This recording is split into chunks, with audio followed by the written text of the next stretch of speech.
one of the things that's really exciting is we just got a study back from Johns Hopkins University. Yes, that Johns Hopkins University.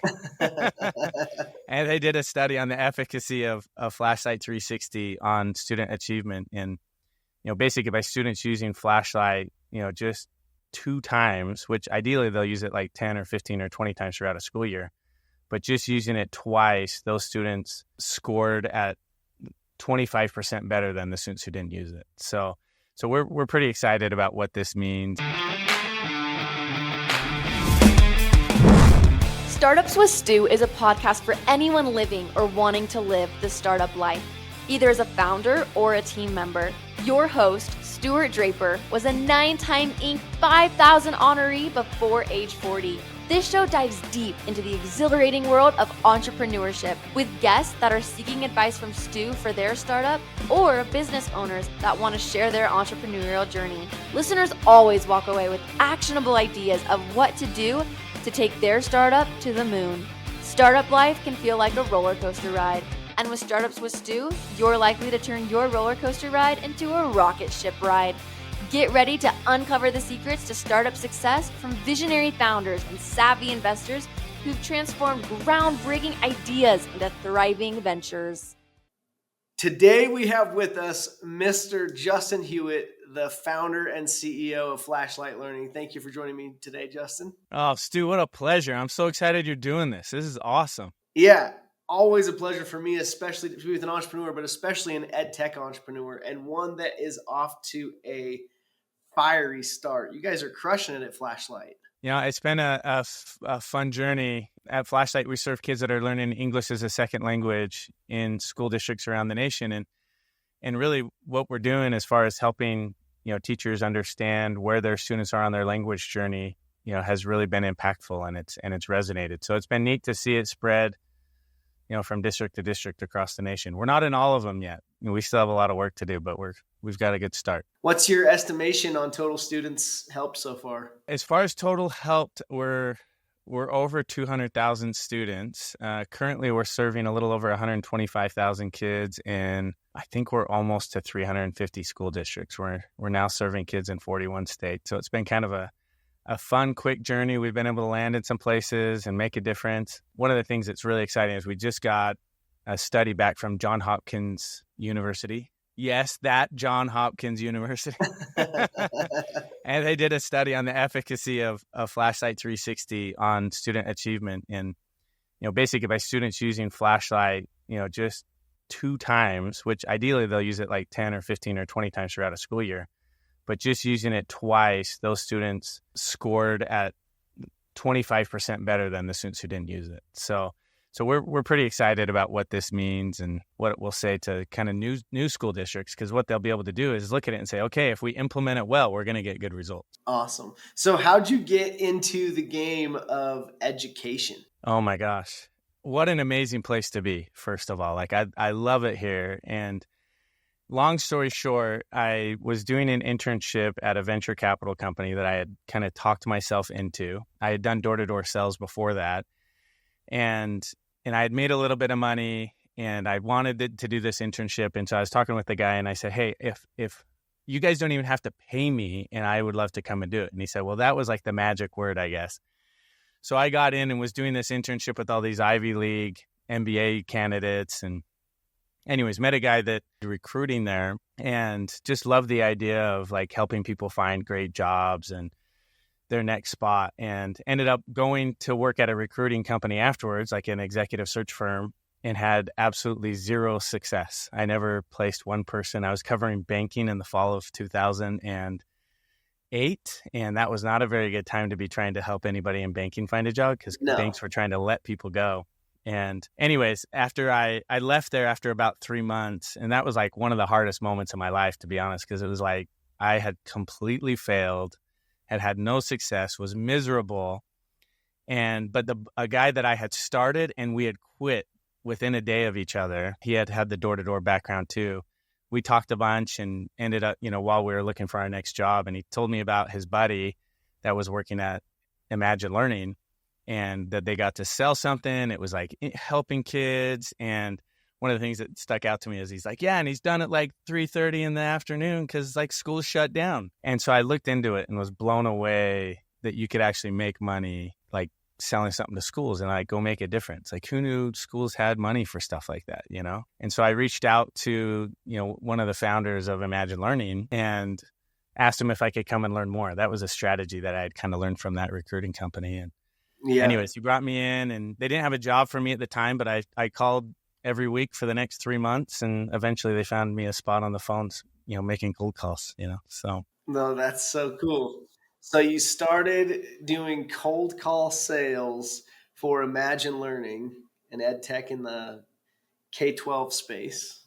That's right. And then, okay, so you get going there, you're crushing it, I'm guessing, selling for them after no time at all. What'd that look like? Did it work out that way right away? You started winning? You know, I got lucky. I did hit my quota my first year, which was kind of a new thing. You know, ed tech does have sales cycles to a large degree that can take a while to get into that, you know, into the budget and do some of that work. But I'd been lucky that, you know, there was a couple pilots that that were in the area that I was given that I was able to have some success with. And frankly, I just went to work because of my, you know, the failure that I was coming off of. I could not allow any amount of opportunity for failure. I was going to do whatever it took to be successful. And so I was covering 17 states at the time. A lot of the states, there's 2 of us that were covering a lot of states like that. You know, now it's kind of normal to be on Zoom and do meetings like that. We used GoToMeeting and WebEx and they did not work as well as they do today. So I had to travel out a fair amount, but yeah, I started covering 17 states. And then over the years, as Imagine Learning grew, when we'd get enough, you know, customers in a territory that they felt like they could hire somebody in territory, they would. So my area eventually got whittled down to the point where I was covering this, the school district of Omaha Public Schools, Iowa, the state of Iowa, and Kansas City. And that year, I actually ended up being the number 2 rep in the company. I had a good run there. The focus was actually probably helpful then, huh? Oh, totally. Yeah. Yeah, that's cool. And I think the business just kept going and growing and having more offerings right along the way for your sales career. Yeah. Over time, Imagine started acquiring businesses that we would then sell additional products. When we first started, we were serving students who were learning English as a second language with kind of a language and a literacy program. So, you know, a lot of emphasis on reading, but a fair amount on, you know, some speaking as well. But over time, we added math products and now Imagine Learning itself is a huge conglomerate, if you will, with a lot of different, I mean, they probably have 30, 40 different products that they sell through so many acquisitions. So, Justin, how does that success in sales then translate into, I'm going to go start my own education technology company? I think a lot of listeners are going, oh, I want to know about this journey of like, how do I leave the sales world and go be an entrepreneur myself? Like, how does that happen? So funny. That was not what I was planning on doing. We don't have time for my whole story necessarily as far as, you know, some of those details, but I'll give a little bit of background. I grew up in a family where my dad was always starting a new business, always in the construction space, but he was always going to start a new business. And my parents always lived on a little more than they earned. That doesn't bode well. That ends up building a house of cards that falls when the economy shifts. And that's what happened. And, you know, ultimately, you know, over a lot of heartache and a lot of, you know, tough things, you know, my parents ended up getting divorced. You know, we went bankrupt. And then in addition to that, you know, in many respects, like a lot of relationships in our family were fractured. And, you know, I grew up in that. I saw a lot of that. And I had actually, like, at an early age, I knew I was entrepreneurial, but there was no way I was going to allow myself to go build a business or start a business because of what I had seen it do to my family. And so I made a vow or a commitment to myself and to my family that I was not going to go pursue entrepreneurial ventures or activities or work until I had gotten myself or gotten our family to a point where we had more investment income each month than we were living on. And so we had gotten to that point, you know, my wife and I, we saved everything we made. Like, we lived on very little. and we saved everything we could and invested it in different cash producing assets, mostly real estate to start. And anyways, I had gotten to that point, and through the years, I ended up being promoted at Imagine to being the EVP of sales, and was excited for that work. I was all in on like starting my own company was the furthest thing from my mind, because I felt like I had such a great opportunity to help build Imagine. And, ultimately at the end of the day, I'm a very mission driven individual and like working in a group with an organization where I get to be mission driven. And, with the private equity firm coming in and some of the things that they needed to do, that, Imagine Learning had become more bottom line driven at the end of the day. And so I no longer belong there. I left in April of 2020, a month into, COVID, kind of sweeping the nation, sweeping the world, and didn't start working on anything that became Flashlight until about 6 months into that, sabbatical of sorts, if you will.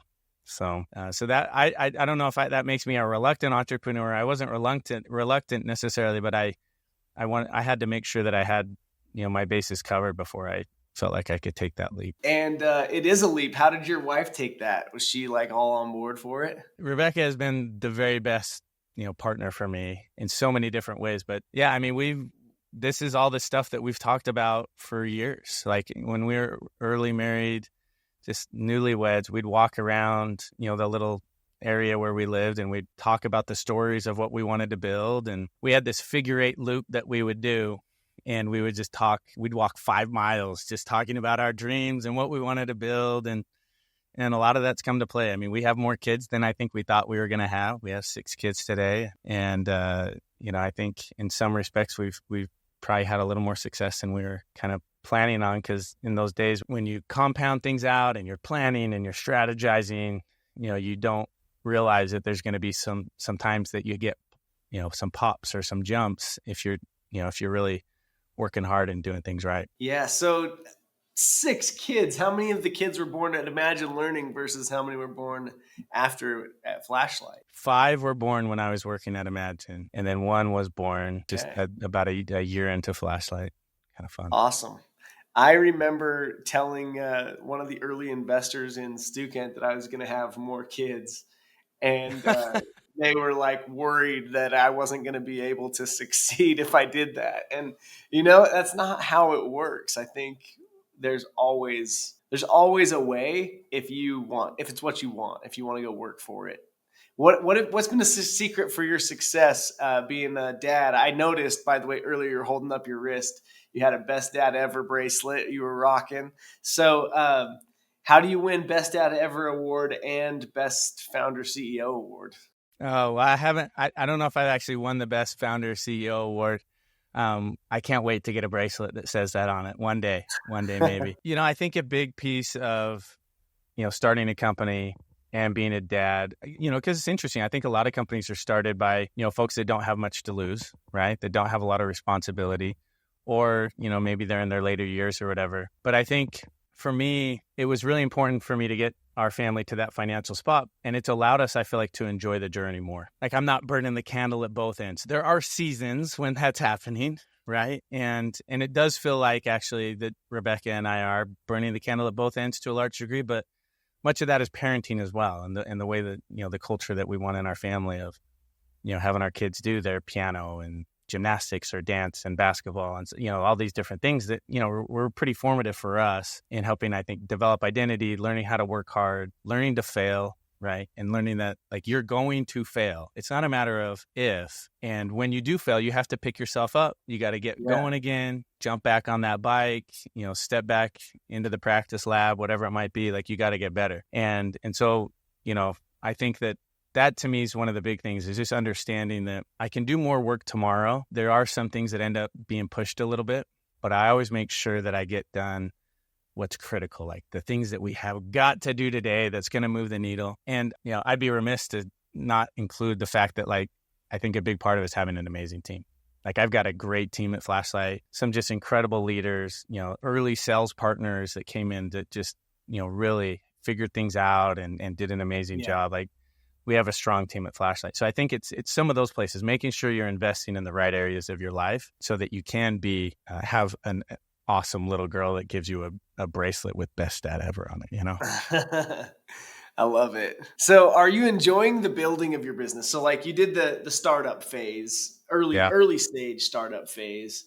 And from everything I'm gathering, you did enjoy that. Are you enjoying now that it's getting a little more mature and there's more people Yeah, still we have still do? 50 team members now, and it is different, right? Like as you grow, like the work becomes a little bit different. We're not necessarily worried about, is our product going to impact kids? That was early on. We were trying to figure out some of that type of stuff. I am enjoying it. I think it's been a lot of fun to build. I'm a builder. I have a builder poem that I have all my kids memorized. We love thinking of ourselves as builders and Wait. investors. I got to hear the poem now. Like, don't leave us There's hanging on the poem. Okay. I actually don't know who this is. I feel like sometimes it's put on the internet as anonymous, but I'll do my best to give it to you right here. I watched them tearing a building down, a gang of men in a busy town. With a ho heave ho and a lusty yell, they swung a beam and a sidewall fell. I asked the foreman, are these men skilled as the men you'd hire if you were to build? He gave me a laugh and said, no, indeed. Common labor is all I need. I can easily wreck in a day or two what it takes builders years to do. I asked myself as I went my way, which of these two roles have I tried to play? Am I a builder who works with care, measuring life by the rule and the square? Am I shaping my work by a well-made plan, patiently doing the best that I can? Or am I a wrecker who walks the town, content with the labor of tearing down? I love that. Isn't that great? I That's love it. so awesome. So we think of ourselves as builders, and I think, that's part of the thing that I've really enjoyed is just seeing the growth, seeing it being built, like, have you ever been out to Sagrada Familia by chance? No, I haven't. So if I remember right, it's in Barcelona. And it's this absolutely just incredible, I guess you would call it a cathedral, but it's been being built for hundreds of years. Like literally, it's gone through multiple architects and it's open, but they're still working on it. And it's this absolutely just beautiful and incredible monument of sorts, to God. And it's just, you walk in there and it is special. Like you can tell it's been a sacred work. And for me, that's in many ways, that's what Flashlight has become, is a sacred work, something that, I'm trying to make sure that I arrange my life and do the work that allows me to really enjoy it. Right. And a big part of that is making sure I don't do the things that I hate, is making sure that I've got other people that they love to do that and they do that so that, it allows me to, focus on the things that I love and enjoy. And, and a big part of that, like one of my best friends is also my COO, and Andrew has done such a remarkable job of, helping us find people to free me up to focus on the things that I can do and love and really enjoy. I think you will find that as your business keeps growing, there's always new things to build and new ways to build. So you can continue to be satisfied with this type of work for a very long time because of that and that mentality. That's cool. And by the way, I love that you're teaching that to your children. They've memorized it too? Oh yeah, they all memorize it. I don't have my 4-year-old doesn't have it memorized yet, but everybody else does. My 4 and 2-year-old don't have it. So when they're complaining in the back of the car, instead of being like, I'm going to pull this car over, you're just saying, are you a builder? I probably should say that a little more often. That would be helpful, actually.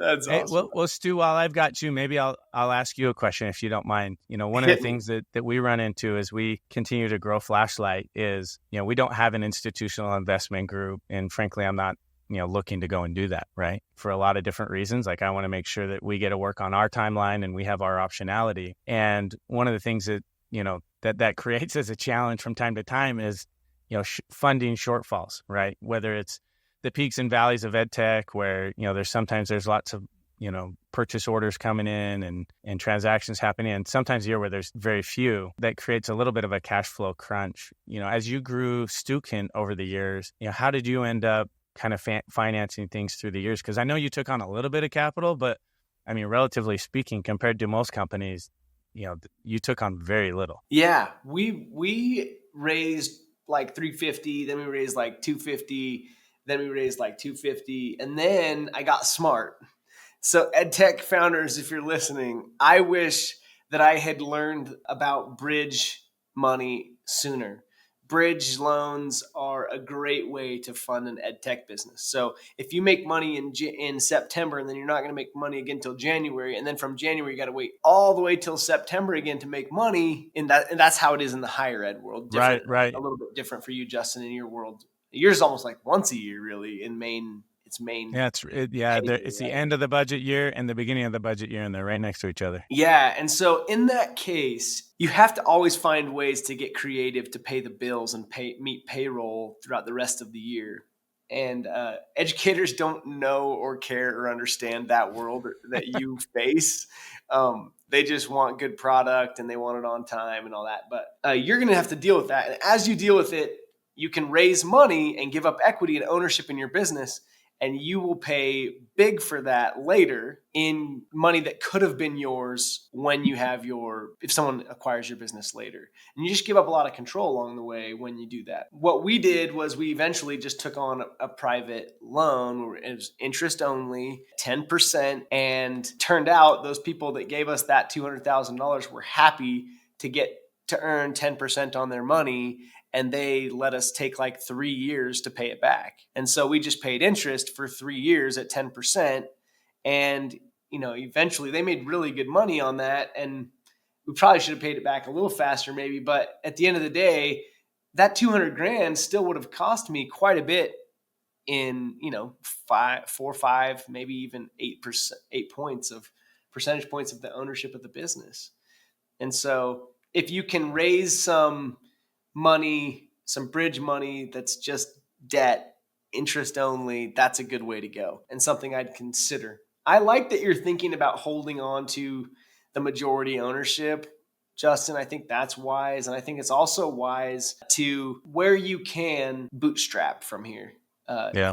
The value you'll get later because you bootstrapped here will be much greater. People, private equity groups especially, are impressed by that, appreciate that. It's a good sign for them that the business is going to fund itself well when they're the majority owner, right? Right. If you do take the private equity route someday, if you take a strategic buyer route someday too, that could work, and they're going to look at that as a good thing too, that the business was funding itself. It's so interesting. Like my motivations for trying to keep majority is really around wanting to maintain our optionality and make sure that we get to chart our own course. I understand that, venture capitalists or even growth equity groups, PE groups, like they all have timelines that they're working on, whether it's, 5 more years or maybe they've got 3 more years left in their fund or whatever it might be. And ultimately, those timelines are going to dictate their behavior, which then dictate, how we would potentially run or build our business, which I think impacts how you have to treat your team members and how you treat customers and all that kind of stuff. And so I really like the alignment that comes with, trying to optimize for, impacting the most amount of students. And if we can do that. Wise, Justin. Yeah, you get to control that. It's in your court. If you want to do a special like cause marketing thing where you build a school in Mexico, you can choose to do that, and you can use the business's money to fund it, and your employees are going to love that you do it.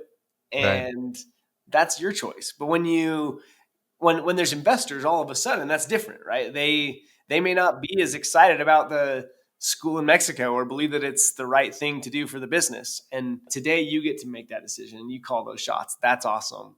And I applaud you for considering that. You wrote down another question here that I think's really interesting. You said, what's the best way to upgrade your leadership team when somebody has proven they can't scale with the company? I believe that you want that person that helped you grow the business but now can't grow as fast as the business is growing. You want to treat them so well for what they've done and give them opportunities to still excel and succeed somewhere else in the organization, as long as they bring a good positive addition to the culture, as long as they can still add value and not be negative, that person still can have a seat. It's just got to be a different one now. And as it relates to upgrading the leadership team, there is a really weird balance between bringing in talent into a startup that's used to working in a large corporation and bringing them into your small business where things are done so differently. Budgets are less, Right. and human resources are less.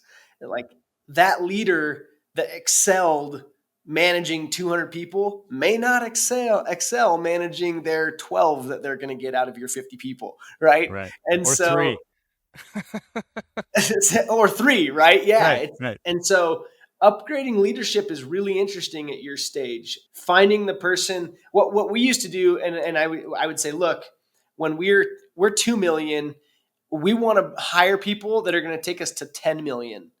The people that are going to take us to 10 million. And so if they haven't been there and done that in a 2 to 10 million business, maybe they're not the right fit. Maybe they are, and we'll still look, we'll consider it. But who are the people that are going to take us? Now we're 4. Who's going to take us from 4 to 40 million? Right. Who are the people that have been through that stage of business? They know that world and they can do that. Like that's powerful. It's interesting. Are you familiar with Andrew Wilkinson of Tiny? Mm-hmm. So he's got a pretty interesting thing that he's been doing, but he tries to say that his company Tiny is the Berkshire Hathaway of SaaS startup companies. They like to buy boring businesses, kind of a thing, very much like vertical software.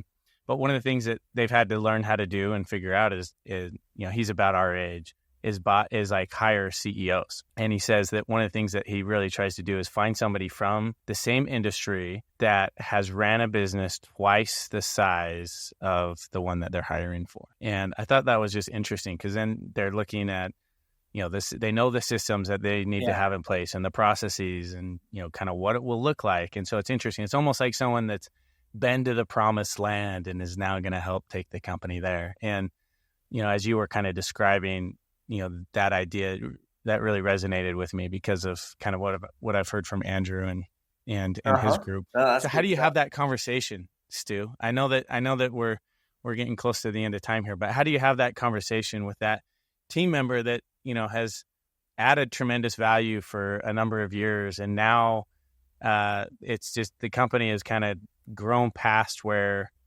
they are today and where they're able to really impact, the continued growth of the company? Yeah, so I haven't read this book in its entirety yet. Okay. The book is called Love as a Business Strategy. Ooh, I like it. And I haven't read it word for word. Okay. So I can't give it the best review or the most thorough review, but the founder of one of my startups that I've invested in, he's a big fan of the book. And the reason I pull it up is just to say, like, you just go at them with love. Yeah. Go at them from a place of full love and understanding that, like, they have been instrumental in getting the business to where it is, and that you want to find the right path forward for them in their career and for the business. And there's a way to do both of those things. They may go, oh, but no, for me, I'm going to that title, or I have to have that title. Okay, well, it's not going to be here long term. And so if that's what you want, I wholeheartedly support it, but I want you to know that I'm going a different direction. And if you can lead there, that you will never negatively impact the culture of your business, because people will know that that's how you treated them. It goes a really long way with that. That person's going to leave without a sour taste in their mouth. They're going to understand why you chose to do what you did. And, it doesn't have to be an overnight thing. You need to make these moves. It feels right. You should do it. Okay, great. Make the move and give the person some grace and time, and everything works out. That's how I would approach that. I love it. That's really helpful for me. I appreciate the chance to sit on your couch and get some advice here. Yeah, well, I appreciate you being on the show today. Thank you so much, Justin. This is part 1, by the way. We got to have a part 2 because there's so many other things we could discuss. I'd love it, man. I'd love it. Yeah, any chance to hang out more with you, Stu? Okay, buddy. Well, hey, I can't thank you enough. Ladies and gentlemen, Mr. Justin Hewitt of Flashlight Learning. Go check him out online, see what they're doing. Make sure your children's school is using Flashlight Learning. That's right. Let's go. Thank you, Stu. Thanks for joining me on Startups with Stu. We have big goals to help millions of entrepreneurs. If you enjoyed this show, please take a minute to share it with someone else that needs to hear it, or leave a review.